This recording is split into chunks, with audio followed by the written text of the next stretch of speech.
ಯಾವ ವ್ಯಕ್ತಿನ ನೀವು ಭಾಳ ಪ್ರೀತಿ ಮಾಡ್ತೀರಿ, ಆ ಬಗ್ಗೆ ನೀವು ಪದೇ ಪದೇ ಯೋಚನೆ ಮಾಡ್ತಿದ್ರಿ, ಆ ವ್ಯಕ್ತಿದು ಇವತ್ತು ಪ್ರಸ್ತುತ ಭಾವನೆಗಳೇನದ ಅಂತ ನೋಡೋಣ.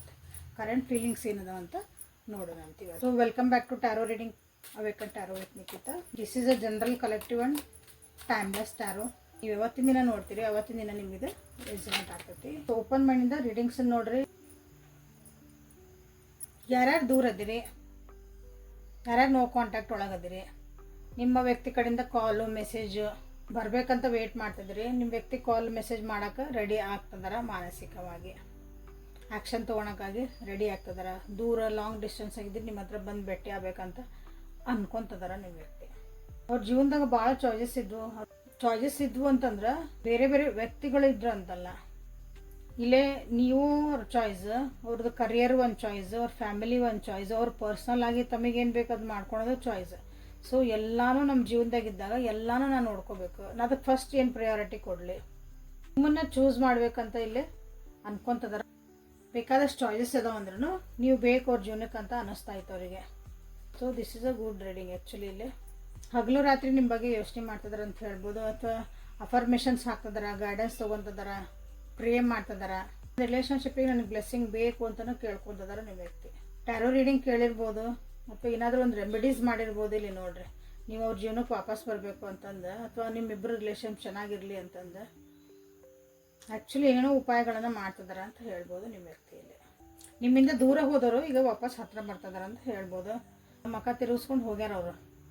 ಓಕೆ, ಕಾರಣಗಳಿಗೆ ಏನೇ ಇರ್ಬೋದು. ಅವರು ನಿಮ್ಮಿಂದ ದೂರ ಹೋದ್ಮೇಲೆ ಈಗ ಅನ್ನಿಸ್ತಾ ಇತ್ತು ಅವರಿಗೆ, ಇಲ್ಲ ಈ ಒಂದು ರಿಲೇಷನ್ಶಿಪ್ ನನಗೆ ಬೇಕು, ನಾನು ಇದಕ್ಕಾಗಿ ವರ್ಕ್ ಮಾಡಬೇಕು. ಸೊ ಒಂದು ರಿಲೇಷನ್ಶಿಪ್ ಅಂದರೆ ಇಬ್ಬರೂ ಅದ್ರೊಳಗೆ ಪಾರ್ಟಿಸಿಪೇಟ್ ಮಾಡಬೇಕು. ಇಬ್ಬರೂ ಒಬ್ಬರೇ ಮಾತಾಡ್ತಿದಾರ ಅಂದ್ರೆ ಒಬ್ಬರು ಸುಮ್ಮನದಾರ ಅಂದರೆ ನಡೆಯಂಗಿಲ್ಲ. That is called participation. ಇಬ್ಬರೂ ಎನರ್ಜಿ ಈಕ್ವಲ್ ಆಗಿ ಹಾಕಬೇಕು ಅಂತ ನಿಮ್ಮ ವ್ಯಕ್ತಿ ಈಗ ಅನ್ನಿಸ್ತಾ ಐತಿ. ರಿಗ್ರೆಟ್ ಫೀಲ್ ಮಾಡ್ತಿದಾರ ನಿಮ್ಮ ವ್ಯಕ್ತಿ. ಸೊ ಈಗ ಈ ಎನರ್ಜಿ ಒಂದು ವಾರ ಮಠ ಇರ್ತದೆ ನೋಡ್ರಿ. ನೀವು ಯಾವತ್ತು ನೋಡ್ತಿರಲ್ಲ ಅಷ್ಟೊಳಗೆ ನಿಮ್ಗೆ ಎನರ್ಜಿ ನಿಮ್ಗೆ ಆ ವ್ಯಕ್ತಿ ಕಡೆಯಿಂದ ಗೊತ್ತಾಗತ್ತೆ. ರಿಗ್ರೆಟ್ ಮಾಡ್ತಿದಾರ, ಸೀರಿಯಸ್ಲಿ ರಿಗ್ರೆಟ್ ಮಾಡ್ತಿದಾರ. ಏನೋ ತಪ್ಪುಗಳನ್ನು ಮಾಡಿದ್ರು, ಅದನ್ನು ಮನಸ್ಸು ಚುಸ್ತಾ ಐತಿ. ಸೊ ಈಗ ಅದಕ್ಕೊಂದು ನ್ಯಾಯ ಕೊಡಿಸ್ಬೇಕು ಅಂತ ಅವ್ರ ಅಂತರಾತ್ಮನ ಅವರಿಗೆ ಚುಸ್ತಾ ಐತಿ ಅಂತ ನಾವು ಹೇಳ್ಬೋದು. ಬೇರೆ ಯಾರೋ ಬಂದವ್ರಿಗೆ ಪನಿಷ್ಮೆಂಟ್ ಕೊಡೋ ಅವಶ್ಯಕತೆ ಇಲ್ಲ. ಅವ್ರ ಮನಸ್ಸು ಐತಲ್ಲ, ಒಳ ಮನಸ್ಸೇ ಅವರಿಗೆ ಪನಿಷ್ಮೆಂಟ್ ಕೊಡ್ತಾ ಐತಿ. ಅದಕ್ಕಾಗಿ ಇಲ್ಲೇ ಅಂತರಾತ್ಮ ಹೇಳ್ತಾ ಐತಿ ಅಂತ ಹೇಳ್ಬೋದು. ಅಥವಾ ಅವ್ರ ಸುತ್ತಮುತ್ತ ಇದ್ದರೂ ಯಾರೋ ಒಬ್ಬರು ಒಂದಿಬ್ಬರು ಮೂರು ಜನ ಅವರು ಅಲ್ಲಿ ಅವರಿಗೆ ಚುಚ್ಚಿ ಮಾತಾಡ್ತಿದಾರ ಆ ವಿಷಯ ಬಗ್ಗೆ. ನೀ ಹಿಂಗೆ ಮಾಡಿ ಬಂದಿದ್ದಿ, ನೀ ಇವ್ರಿಗೆ ಹಿಂಗೆ ಮಾಡಿದಿ, ಸೊ ನೀನು ಅದನ್ನು ಅನುಭವಿಸಾಕತ್ತಿ. ಹಾಗಾಗಿ ಇಲ್ಲೇ ನಿಮ್ಮ ವ್ಯಕ್ತಿ ಇದಾರಲ್ಲ, ಈಗ ನಿಮ್ಮನ್ನು ಮ್ಯಾನಿಫೆಸ್ಟ್ ಮಾಡ್ತಿದಾರ. ದೇವರೇ ಆ ವ್ಯಕ್ತಿ ನನಗೆ ವಾಪಸ್ ಕೊಡು, ನಾ ಒಂದು ಕ್ಷಮೆ ಕೇಳಬೇಕು. ಅದಕ್ಕೊಂದು ಕ್ಷಮೆ ಐತ ನಿಜವಾಗ್ಲೂ ಗೊತ್ತಿಲ್ಲ, ಬಟ್ ಮನಸ್ಪೂರ್ವಕವಾಗಿ ನಾನು ಅವ್ರಿಗೆ ಒಂದು ಸಾರಿ ಕೇಳಬೇಕು. ಮನಸ್ಪೂರ್ವಕವಾಗಿ ನಾನು ಅದಕ್ಕೆ ಪಶ್ಚಾತ್ತಾಪ ಪಡ್ತದೀನಿ. ಅವ್ರು ನಿಮ್ಮ ಜೊತೆಗಿರಲಿ ಬಿಡಲಿ, ನಿಮ್ಮಿಂದ ದೂರನ ಹೋಗ್ಯಾರ, ಅವ್ರು ಬರಲ್ರಿ ಅಂತ ನಿಮಗೆ ಗೊತ್ತೈತಿ. ಬಟ್ ಈ ವ್ಯಕ್ತಿ ಎನರ್ಜಿ ಹಿಂಗೈತಿ. 6 ನಂಬರ್ 7 ನಂಬರ್ ಇಲ್ಲೇ ರಿಫ್ಲೆಕ್ಟ್ ಆಗ್ಯಾವ ಅಂತ ಹೇಳಿದ್ದು ಅನಿಸುತ್ತೆ. ಮೊನೊಲಜಿ ಕಾರ್ಡ್ಸಿಂದ ಪ್ರಸ್ತುತ ಭಾವನೆಗಳು ಏನದ ಅಂತ ನೋಡೋಣ ಅಂತ ನಿಮಗೆ. ಇನ್ನೂ ಯಾರ್ಯಾರು ಲೈಕ್ ಮಾಡಿಲ್ಲ, ಶೇರ್ ಮಾಡ್ಕೊಂಡಿಲ್ಲ, ಸಬ್ಸ್ಕ್ರೈಬ್ ಆಗಿಲ್ಲ, ಸಬ್ಸ್ಕ್ರೈಬ್ ಮಾಡ್ಕೊಳ್ರಿ.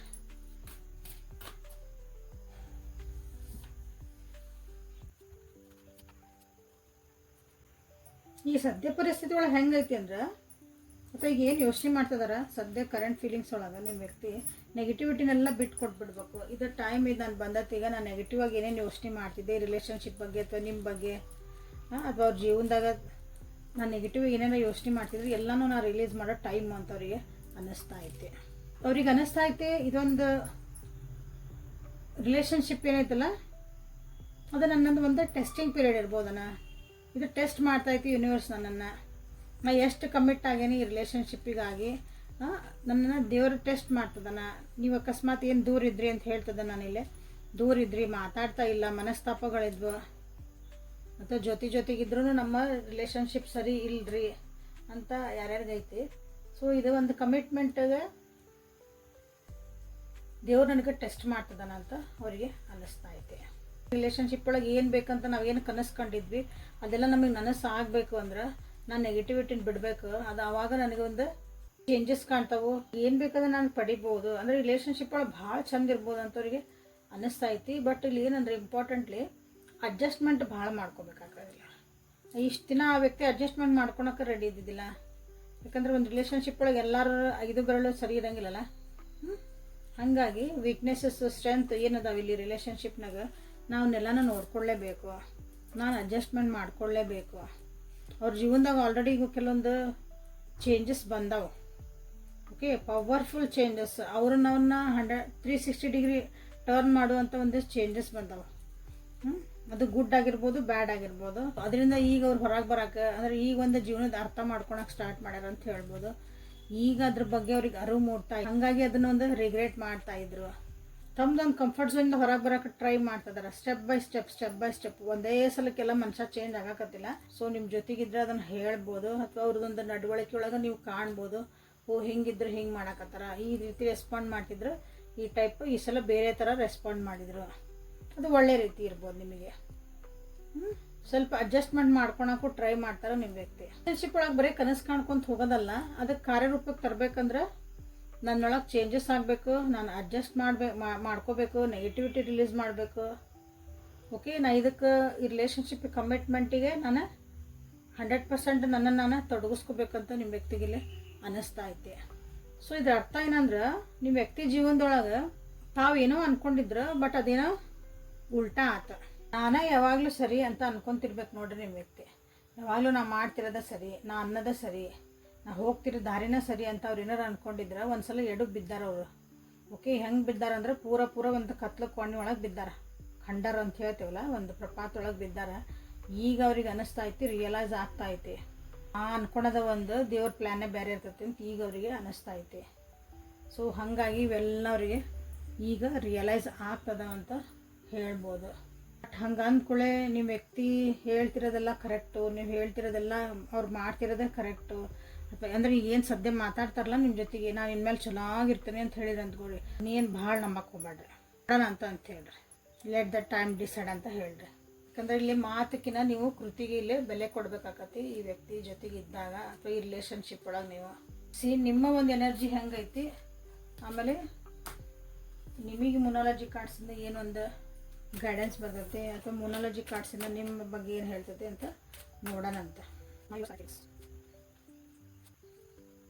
ನೀವು ನ್ಯಾಯ ಕೇಳ್ತಿದ್ರಿ ಇಲ್ಲಿ, ಆ್ಯಕ್ಚುಲಿ ನೀವು ನ್ಯಾಯ ಕೇಳ್ತಿದ್ರಿ. ನನಗಾಗಿದ್ದ ಅನ್ಯಾಯಕ್ಕೆ, ನನಗಾಗಿದ್ದ ಮೋಸಕ್ಕೆ, ನಾನು ಹಾಕಿರೋ ಇನ್ವೆಸ್ಟ್ಮೆಂಟಿಗೆ, ನಾನು ಹಾಕಿರೋ ಒಂದು ಟೈಮಿಗೆ, ನಾನು ಕೊಟ್ಟಿರೋ ಒಂದು ಪ್ರೀತಿ ವಿಶ್ವಾಸಕ್ಕೆ, ರಿಲೇಷನ್ಶಿಪ್ಪಿಗಾಗಿ ನೀವು ಇಲ್ಲೇ ಭಾಳ ಕಷ್ಟಪಟ್ಟಿರಿ. ಈ ವ್ಯಕ್ತಿ ಬಗ್ಗೆ ಭಾಳ ಪ್ರೀತಿ ಇಟ್ಕೊಂಡಿರಿ. ಅವ್ರು ದೂರ ಇರಲಿ ಏನೇ ಇರಲಿ, ಒಂದು ಸಾಫ್ಟ್ ಕಾರ್ನರ್ ಅಂತೂ ನಿಮಗೈತಿ. ಟ್ರಸ್ಟ್ ಮಾಡ್ತೀರಿ ಆ ವ್ಯಕ್ತಿನ. ಅವರು ನಿಮ್ಮನ್ನು ಭಾಳ ಕೆಟ್ಟದಾಗ ನಡೆಸ್ಕೊಂಡಾರ, ಬಟ್ ಸ್ಟಿಲ್ ನೀವು ಅವ್ರನ್ನ ಇಷ್ಟಪಡ್ತೀರಿ. ಭಾಳ ನೋವು ಮಾಡ್ಯಾರ ನಿಮಗೆ, ಬಟ್ ಆದರೂ ನೀವು ಅವ್ರನ್ನ ಇಷ್ಟಪಡ್ತೀರಿ. ಭಾಳ ಯೋಚನೆ ಮಾಡ್ತೀರಿ ಈ ರಿಲೇಷನ್ಶಿಪ್ಪಿನಾಗೆ. ಈಗ ಅನಿಸ್ತದೆ ನಿಮಗೆ, ಆ ವ್ಯಕ್ತಿ ಈಗ ವಾಪಸ್ ಬಂದ್ರೆ, ಅಥವಾ ಆ ವ್ಯಕ್ತಿ ಏನೇ ಮಾತಾಡಿದ್ರು, ಆ ವ್ಯಕ್ತಿ ಏನೇ ಹೇಳಿದರು, ಅವ್ರು ಏನೇ ಒಂದು ನಿಮ್ಮ ಬಗ್ಗೆ ಒಂದು ಆ್ಯಕ್ಷನ್ಸ್ ತೋರಿಸಿದ್ರು ಅದರೊಳಗೆ ನ್ಯಾಯ ಐತಾ, ಅಥವಾ ಹಳೇದೇ ಇಲ್ಲಿ ಮಿರರ್ ಆಗ್ತಾ ಐತಾ, ಮೊದಲೇನು ಮಾಡಿ ಹೋಗಿದ್ರು, ಮೊದಲೇನು ನೋವು ಕೊಟ್ಟಿದ್ರು, ಅದೇ ರೀತಿಯಾದಂಥ ಒಂದು ಎನರ್ಜಿ ಆಯಿತೋ ಅಥವಾ ಬೇರೆ ಆಯಿತಾ ಅಂತ ನೀವೀಗ ಟೆಸ್ಟ್ ಮಾಡ್ತೀರಿ ಆ ವ್ಯಕ್ತಿನಂತ ಹೇಳ್ಬೋದಿಲ್ಲ. ನೀವು ಹೆಂಗಾಗ್ಬಿಟ್ಟಿರಿ ಅಂದ್ರೆ ಯುದ್ಧಕ್ಕೆ ನಿಂತಿರ್ತಾರಲ್ಲ ಯೋಧ, ಹಂಗೆ ಚಂದಾಗ ಕರೆಕ್ಟಾಗಿದ್ದು ಕರೆಕ್ಟಾಗಿರ್ತದೆ, ಇಲ್ಲ ಅಂದರೆ ಇಲ್ಲ. ನಿಮ್ಮ ಕೈ ಯಾವಾಗಾರೂ ಬಿಡ್ಬೋದು ನೀವು ಅವ್ರನ್ನ. ಸೇಮ್ ರಿಫ್ಲೆಕ್ಷನ್ಸ್ ನಿಮ್ಗೆ ಬೇಕಾಗಿಲ್ಲ, ಸೇಮ್ ಅದೇ ಎನರ್ಜಿ ಇಟ್ಕೊಂಡು ಅವ್ರು ನಿಮಗೆ ವಾಪಸ್ ಬರೋದು ನಿಮ್ಗೆ ಇಷ್ಟ ಇಲ್ಲ. ನಿಮ್ಮ ಮನಸ್ಸಿನ ನೆಮ್ಮದಿನ ಹಾಳು ಮಾಡುವಂಥದ್ದು ಒಂದು ರಿಲೇಷನ್ಶಿಪ್ ಆಗಿತ್ತು, ಅವ್ರ ಎನರ್ಜಿ ಆಗಿತ್ತಂದ್ರೆ ನೀವು ಲಿಟ್ರಲಿ ಹಿಡ್ಕೊಂಡಿದ್ದ ಕೈನ ಬಿಡಾಕು ನೀವು ರೆಡಿಯಾಗಿರಿ. ಭಾಳ ಕಷ್ಟಪಟ್ಟು ನೀವು ಈ ಒಂದು ಜೀವನನ ನೀವು ಬ್ಯಾಲೆನ್ಸ್ ಮಾಡ್ಕೊಂಡಿರಿ ಈ ವ್ಯಕ್ತಿ ಜೊತೆಗೆ ಮಾನಸಿಕವಾಗಿ. ಅದನ್ನು ಮತ್ತೆ ನೀವು ಕೆಡಿಸ್ಕೊಳಕ್ಕಾಗಿ ಇಷ್ಟಪಡಲ್ಲ. ಮಾನಸಿಕ ನೆಮ್ಮದಿ ಇರಬೇಕು, ಅಲ್ಲೊಂದು ಸುಖ ಶಾಂತಿ ಇರಬೇಕು ಆ ರಿಲೇಷನ್ಶಿಪ್ ಒಳಗಂತ ನೀವು ಬಯಸ್ತೀರಿ. ಸೊ ಇದು ನಿಮ್ಮ ಎನರ್ಜಿ. ಸೊ ನಿಮಗೂ ಗೊತ್ತು ಅಡ್ಜಸ್ಟ್ಮೆಂಟಲ್ಲಿ ರಿಕ್ವೈರ್ಡ್ ಅಂತಂದು. ನಿಮಗೂ ಅದೇ ಸೇಮ್ ಕಾರ್ಡ್ ಬರ್ತದೆ ನೋಡ್ರಿ, ಇಬ್ರಿಗೂ ಸೇಮ್ ಕಾರ್ಡ್, ಎರಡು ಕಾರ್ಡ್ ಆಗಲೇನೋ ಬಂದು ನೀವು ನೋಡಿದ್ವಿ. Adjustments are required and it's time to release negativity. ಈಗ ನಿಮಗೆ ಗೊತ್ತು ನೀವು ನೆಗೆಟಿವಿಟಿ ರಿಲೀಸ್ ಮಾಡ್ಬೇಕಂತಂದು. ಸೊ ಹಂಗಂದು ಅವ್ರು ಹೇಳಿದ್ದಕ್ಕೆಲ್ಲ ಅಡ್ಜಸ್ಟ್ಮೆಂಟ್ ಆಗಂಗಿಲ್ಲ. ಈಗ ನನ್ನ ಜೀವನಕ್ಕೆ ಏನು ಬೇಕು ನಾ ಅದಕ್ಕೆ ಅಡ್ಜಸ್ಟ್ ಹಾಕನಿ ಅಂದ್ರೆ ಅಲ್ಲೊಂದು ನನಗೆ ನೆಮ್ಮದಿ ಇಲ್ಲ, ನನ್ನ ಪೀಸ್ ಆಫ್ ಮೈಂಡ್ ಹಾಳಾಗ್ತಾ ಐತೆ ಅಂದರೆ ಐ ವಿಲ್ ಕಮ್ ಔಟ್. ಅನ್ನೋ ಒಂದು ಪರಿಸ್ಥಿತಿಗೆ ನೀವು ಈ ರೀತಿ ಅಡ್ಜಸ್ಟ್ ಆಗಕತ್ತೀರಿ. ಮಾನಸಿಕ ನೆಮ್ಮದಿ ಇದ್ರೆ ನಾನು ಅಲ್ಲಿ ಹೋಗ್ತೇನೆ, ಇಲ್ಲಾಂದ್ರೆ ಇಲ್ಲ. ಅಡ್ಜಸ್ಟ್ಮೆಂಟ್ ಮಾಡ್ಕೊಳಕ್ಕೆ ನಾನು ರೆಡಿ ಇದ್ದೇನೆ. ಬಟ್ ನನಗೆ ಅಲ್ಲಿಂದ ಒಂದು ಪಾಸಿಟಿವ್ ಆದಂಥ ಒಂದು ಎನರ್ಜಿ ಬರಬೇಕು. ನೀವು ಇಲ್ಲಿ ಸ್ವಲ್ಪ ನೆಗೆಟಿವಿಟಿನ ವಿಚಾರ ಮಾಡೋದನ್ನು ಬಿಡಬೇಕಾಗ್ತದೆ ಅಂತ ನಿಮ್ಗೆ ಹೇಳ್ತಿದ್ದಾರೆ. ಅದನ್ನು ಟ್ರೈ ಮಾಡಿರಿ ಅಂತ ನಾನು ಹೇಳ್ತೇನೆ. ಯಾಕಂದರೆ ಇಷ್ಟೆಲ್ಲ ಅನುಭವಿಸಿದ ಮೇಲೆ ಸ್ವಲ್ಪ ಟ್ರೈ ಮಾಡಿರಿ. ನೆಗೆಟಿವ್ ಯೋಚನೆ ಮಾಡೋಕ್ಕೆ ಹೋಗ್ಬೇಡ್ರಿ. ನೀವು ನ್ಯಾಯ ಕೇಳ್ತಿದ್ರಿ. ಸೊ ಇಲ್ಲಿ ನಿಮ್ಗೆ ಯೂನಿವರ್ಸ್ ಹೇಳ್ತಿದ್ದಾರೆ ಲಕ್ ನಿನ್ನ ಕಡೆ ಐತಿ ಅಂತಂದು. ಚಾಯ್ಸ್ ಈಸ್ ಯುವರ್ಸ್ ಅಂತಲೂ ನಿಮಗಿಲ್ಲಿ ಹೇಳ್ತಿದ್ದಾರೆ. ನಿಮ್ಗೆ ಏನು ಬೇಕೀಗ ನೀವು ಚಾಯ್ಸ್ ಮಾಡ್ಕೊಳಕ್ಕೆ ಒಂದು ಅವಕಾಶ ಸಿಕ್ಕತ್ತೆ. ಎಲ್ಲಿ ನೋವು ಅನ್ಬೇಕು, ಎಲ್ಲಿಂದ ಹೊರಗೆ ಬರಬೇಕಂತ ನಿಮಗೆ ಗೊತ್ತಿರ್ಬೇಕಂತ ನಿಮಗಿಲ್ಲಿ ಹೇಳ್ತಿದ್ದಾರೆ. ಆ ಎನರ್ಜಿ ಒಳಗೆ ಆಲ್ರೆಡಿ ನೀವು ಅದಿರಿ ಕೂಡ. ಇಲ್ಲಿ ಕನ್ಫ್ಯೂಸ್ ಒಳಗೆ ಆಗ್ತೀರಿ, ಬಟ್ ಒಂದು ಕ್ಲಾರಿಟಿ ನಿಮಗೆ ಸಿಗ್ತೈತಿ. ಓಕೆ, ಸೊ ಯೂನಿವರ್ಸ್ ನಿಮಗೀಗ ಗೈಡೆನ್ಸ್ ಏನು ಕೊಡೋಕೆ ಇಷ್ಟಪಡ್ತಾರಂತ ನೋಡೋಣ ಅಂತ.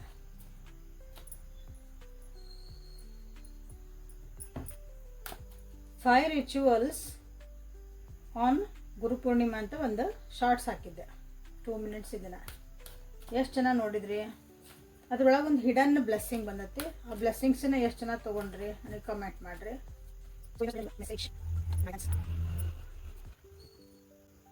ಜೀವನದೊಳಗೆ ಆಗ್ತಿರೋಂಥದ್ದು ಏರಿಳಿತಗಳನ್ನು ರೆಸ್ಪೆಕ್ಟ್ಫುಲಿ ನೋಡ್ರಿ, ಬೈಬೇಡ್ರಿ. ನನ್ನ ಜೀವನದಾಗ ಹಿಂಗೆ ಆಗ್ಬಿಡ್ತು, ನನಗೆ ಯಾವಾಗಲೂ ಹಿಂಗೆ ಆಕತಿ, ಹಂಗೆ ಒಳ್ಳೇದಾದಾಗ ಯಾರು ಹೇಳಲ್ಲ ನನಗೆ ಯಾಕೆ ಒಳ್ಳೇದಾಯ್ತು ಅಂತ ಹೇಳ್ತೀರ. ಇಲ್ಲಲ್ಲ, ಒಳ್ಳೇದಾದ ನಾವು ಭಾಳ ಪುಣ್ಯ ಅಂತೀರ. ಹಂಗೆ ನಮಗೆ ಕೆಟ್ಟದಾಗ ನಾವು ಅಂದ್ಕೊಂಡಂಗೆ ಆಗ್ಲಾರ್ದಾಗ, ಕೆಟ್ಟದಲ್ಲ ನಾವು ಅಂದ್ಕೊಂಡಿದ್ದು ಆಗ್ಲಾರ್ದಾಗ ಯಾಕೆ ನನಗೆ ಅಂತ ಕ್ವಶನ್ ಕೇಳಬೇಡ್ರಿ. ಎಲ್ಲನೂ ಈಕ್ವಲಾಗಿ ನೋಡೋದು ಟ್ರೈ ಮಾಡಿರಿ ಅಂತ ನಿಮಗಿಲ್ಲ ಹೇಳ್ತಿದ್ದಾರೆ. ಸ್ಟ್ರಾಂಗ್ ಆಗಿರ್ರಿ.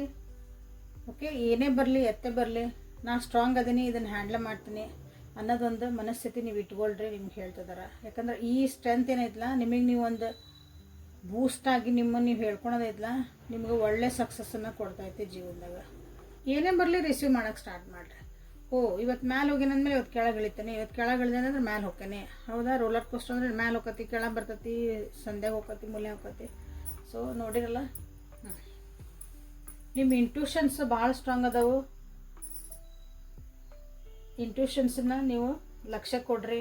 ಅಥವಾ ನಿಮ್ಮ ಇಂಟ್ಯೂಷನ್ಸ್ ನಾವು ಸ್ಟ್ರಾಂಗ್ ಇಲ್ಲರಿ, ಹಂಗಂದ್ರೆ ನನಗೆ ಗೊತ್ತಿಲ್ಲ ಅಂದರೆ ಮೆಡಿಟೇಷನ್ ಮಾಡೋದು ಕಲೀರಿ. ಹೊರಗೆ ಹೋಗಿ ಬರ್ರಿ, ಹೊರಗೆ ಮನೆ ಬಿಟ್ಟು ಹೊರಗೆ ಹೋಗ್ರಿ, ನಿಮ್ಮ ವರ್ಕ್ ಪ್ಲೇಸಿಂದ ಹೊರಗೆ ಬರ್ರಿ, ರಜಾ ತೊಗೋರಿ, ಎಲ್ಲೋ ಒಂದು ಟ್ರಿಪ್ ಹೋಗ್ರಿ, ಒಂದು ಔಟಿಂಗ್ ಹೋಗ್ರಿ, ಒಂದು ದೇವಸ್ಥಾನಕ್ಕೆ ಹೋಗಿ ಸ್ವಲ್ಪ ಟೈಮ್ ಸ್ಪೆಂಡ್ ಮಾಡಿ ನೇಚರ್ ಜೊತೆಗೆ. ನಿಮ್ಮನ್ನು ನೀವು ಮತ್ತೆ ರೀಚಾರ್ಜ್ ಮಾಡ್ಕೊಳ್ರಿ ಅಂತ ನಿಮಗಿಲ್ಲೇ ಹೇಳ್ತದೆ. ಜೀವನ ನಿಮ್ಮದು ಈಗ ಸ್ಟಾರ್ಟ್ ಆಗ್ತಾ ಐತಿ. ನಿಜವಾದ ಜೀವನ ಇಲ್ಲಿ ಭಾಳ ಜನರಿಗೆ ಈಗ ಸ್ಟಾರ್ಟ್ ಆಗ್ತಾ ಐತಿ. ಸೊ ಅವಾಗ ಪರೀಕ್ಷೆಗಳು ಭಾಳ ಬರ್ತಾವೆ. ಸೊ ಅದಕ್ಕೆ ರೆಡಿ ಆಗ್ರಿ ಅಂತ ನಿಮಗಿಲ್ಲೇ ಹೇಳ್ತಿದ್ದಾರೆ. ಓಕೆ, ನಿಮ್ಮನ್ನು ನೀವು ಜಡ್ಜ್ ಮಾಡ್ಕೋಬೇಡ್ರಿ ಅಂತಲೂ ಹೇಳ್ತಿದ್ದಾರೆ. ಸಮಾಧಾನ ಇರಲಿ, ಪೇಷನ್ಸ್ ಇರಲಿ, ತಾಳ್ಮೆ ಇರಲಿ. ನೀವೇನು ಕೆಲಸ ಮಾಡ್ತಿದ್ದೀರಿ ಅಥವಾ ನಿಮ್ಮ ಜೀವನದಾಗ ಏನೇನು ನಡೀತೈತಲ್ಲ ಎಲ್ಲದಕ್ಕೂ ಒಂದು ಒಳ್ಳೆ ಎಂಡಿಂಗ್ ಬರ್ತೈತಿ. ಪೇಷನ್ಸ್ ಇರಲಿ, ಗಿವ್ ಅಪ್ ಮಾಡಬೇಡ್ರಿ ಅಂತ ನಿಮ್ಗೆ ಸ್ಟ್ರಾಂಗ್ ಆಗಿ ಹೇಳ್ತಿದ್ದಾರೆ. ಸೊ ಹಾಗಾಗಿ ನಿಮ್ಗೆ ಭಾಳ ಸ್ಟ್ರಾಂಗ್ ಇರ್ರಿ ಅಂತ ನಿಮ್ಗೆ ಮೆಸೇಜ್ ಬಂದೈತಿ. ಸೊ ಇಷ್ಟೆಲ್ಲ ಆಗಿದ್ಮೇಲೆ ನಿಮ್ಗೆ ಇಲ್ಲಿ ಕ್ಲಾರಿಟಿ ಸಿಕ್ಕಿಲ್ರಿ ಅಂದ್ರೆ this is a general reading, collective reading and timeless reading. ಹೌದಾ? ಸೊ ಎಲ್ಲ ವಿಷಯಗಳು ನಿಮಗಿಲ್ಲಿ ಒಂದ್ಸಲ ರೆಸನೇಟ್ ಆಗಲ್ಲ. ಓಕೆ, ಯಾಕಂದ್ರೆ ಎಲ್ಲರದು ಸೇರಿಸಿ ಇಲ್ಲಿ ಹೇಳ್ತಿರ್ತೇವೆ. ಸೊ ನಿಮಗಾಗಿ ಪರ್ಸ್ನಲ್ ರೀಡಿಂಗ್ ತೊಗೊಂಡಾಗ ನಿಮಗಾಗಿ ಕಾರ್ಡ್ಸ್ ಬರ್ತಾವೆ. ನಿಮಗೋಸ್ಕರ ನಿಮ್ಮ ಹೆಸರು ಹೇಳಿ ನಿಮಗೋಸ್ಕರ ಕಾರ್ಡ್ಸ್ ತೆಗಿತೀವಲ್ಲ. ಸೊ ಅಂದರೆ ಬ್ಯೂಟಿಫುಲ್ಲಾಗಿ 100% ನಿಮಗಾಗಿ ಇದು ಗೈಡೆನ್ಸ್ ಅಂತ ಹೇಳಿದಾಗ ಅಲ್ಲಿ ಇನ್ನೂ ಕ್ಲಾರಿಟಿ ಸಿಗ್ತೈತಿ. ಓಕೆ, ಸೊ ಪರ್ಸ್ನಲ್ ರೀಡಿಂಗ್ ಏನು ಮಾಡಬೇಕು, ವಾಟ್ಸಪ್ಪಿಗೆ ನೀವು ಮೆಸೇಜ್ ಮಾಡ್ಕೋಬೇಕು. ಪೇಯ್ಡ್ ಇರ್ತೈತಿ, ಮೆಸೇಜ್ ಮಾಡಿದ್ರೆ ಮುಂದಿನ ಪ್ರೊಸೆಸ್ ನಿಮ್ಗೆ ಹೇಳ್ತೈತಿ. ಸೊ ಇಷ್ಟು ಹೇಳ್ತಾ ಇವತ್ತು ರೀಡಿಂಗನ್ನು ಮುಗಿಸೋಣ ಅಂತ. ನಾಳೆ ಮತ್ತೆ ಹೊಸ ರೀಡಿಂಗ್ ಜೊತೆಗೆ ಬೆಟ್ಟಕ್ಕನೆ. ಅಲ್ಲಿವರೆಗೂ take care of yourself and be happy always. Thank you.